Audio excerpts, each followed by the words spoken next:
Pada saat ulama hadis dengan pekahnya menjelaskan kenapa Nabi SAW pada saat meninggal, mohon maaf ini kalau teman-teman yang punya uban, gitu kan?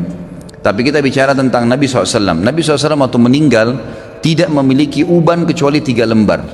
Umurnya 63 tahun. Ini mungkin kalau orang cuma baca sepintas, oh Nabi SAW memang tidak ada ubannya, tidak ada sesuatu yang penting bagi dia kalau dia tidak kaji lebih dalam. Tapi kalau kita kaji lebih dalam sebagaimana sebagian ulama hadis, mereka mengatakan apa sebabnya Nabi SAW tidak memiliki uban kecuali 3 lembar di umur 63 tahun, sementara banyak manusia umur 30 tahun, 40 tahun sudah ubanan. Dan secara ilmiah terbukti uban itu datang karena banyaknya beban pikiran. Kalau tidak, maka ada kesalahan teknis dari penggunaan zat-zat ilmiah di rambutnya. Itu mungkin.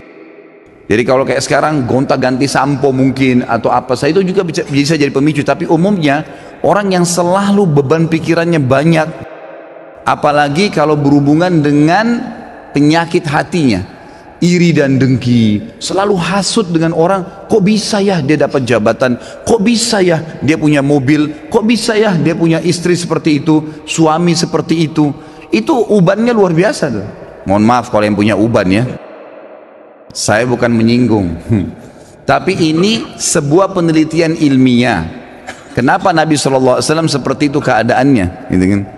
Ternyata ada penelitian yang dihubungkan dengan teknologi sekarang. Itu berhubungan sekali. Nabi SAW dikatakan dalam hadis Bukhari oleh Aisyah radhiyallahu anha, Nabi SAW tidak pernah marah kecuali hukum Allah dilanggar. Kalau yang berhubungan dengan urusan dunia nggak pernah beliau marah, lebih banyak memaafkan.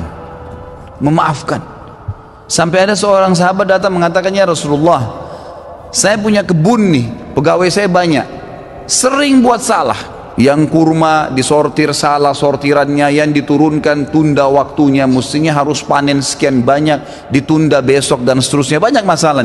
Berapa kali kami harus maafkan pegawai kami? Apa jawaban Nabi SAW?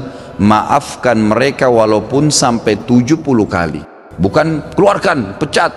Nabi SAW lebih lari kepada masalah memaafkan. Ternyata orang kalau lebih mendahulukan untuk sudahlah, maafin, ya sudah, ikhlaskan, semua berhubungan dengan masalah hatinya ini, itu berpengaruh kepada organ tubuh semuanya. Subhanallah, ketegangannya gitu kan, stres, semuanya itu akan hilang karena dia pelongkan. Dan saya sudah bilang ikhwah dan akhwat rahimakumullah, dalam agama kita kalau ada seseorang berbuat jahat dengan kita, jangan balas kejahatan dengan kejahatan. Nggak boleh orang gunjing kita balas dengan gunjing. Dia dosa, kita dosa. Dia dihukum, kita dihukum. Sementara saya sudah bahasakan sering di pertemuan kita, dosa itu pasti punya efek jera yang besar. Kalau kita mencuri 1 juta, hukumannya bukan Allah akan ambil 1 juta dari kita, tapi Allah akan buat kita masuk rumah sakit dibiayai 100 juta. Efek jera dari 1 juta yang dicuri. Sejam berbuat zina, Allah bisa menghukum dia dengan sebulan sakit. Mungkin dia sempat menendang seseorang karena dianggap dia punya power, atau seekor kucing yang jalan di jalanan karena menganggap iseng, kucing itu nggak ada apa-apanya, nggak bisa melawan saya, ditendang. Pastikan efek jerahnya, satu waktu dia jalan dengan sepatu bagus, jalanannya bagus, kakinya keseleo, 2 minggu sakit. Efek jerah dosa itu besar, gitu kan?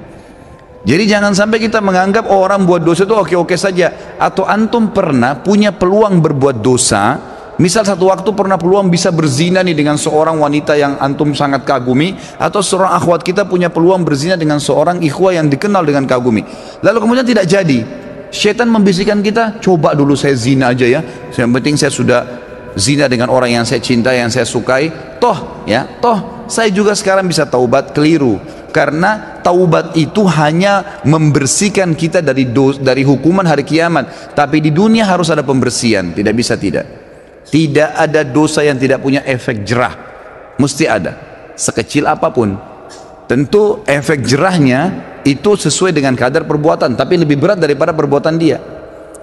Dosa seperti segelas racun. 1 gelas racun ini sebenarnya secara medis bisa diobati dengan susu, karena susu minuman yang steril. bisa mengobati racun yang masuk dalam tubuh. Tapi pertanyaannya, apakah satu gelas racun bisa diobati dengan satu gelas susu? Jawabannya tidak mungkin. Mungkin membutuhkan sampai 1000 gelas susu. Artinya efek jerahnya besar. Efek jerahnya besar. Maka kata kunci dalam hati seseorang.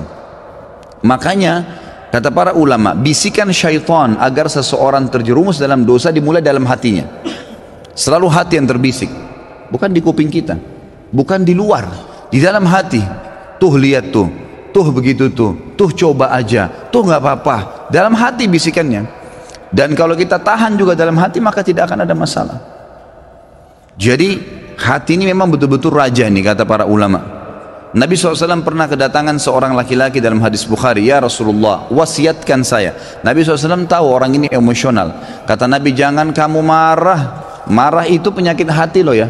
Tapi dia teraplikasikan nanti dengan gerakan tangan, ekspresi wajah. Tapi dia dari hati tuh. Nabi SAW ingatkan, jangan kau marah, hatimu tidak boleh. Apalagi ya Rasulullah, jangan kamu marah.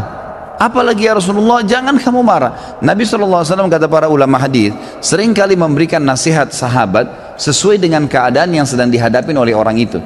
Jadi makanya kita pun sebagai umat Nabi SAW tidak mengambil hukum spontan dari sebuah hadis, karena itu per kasus di zaman Nabi SAW.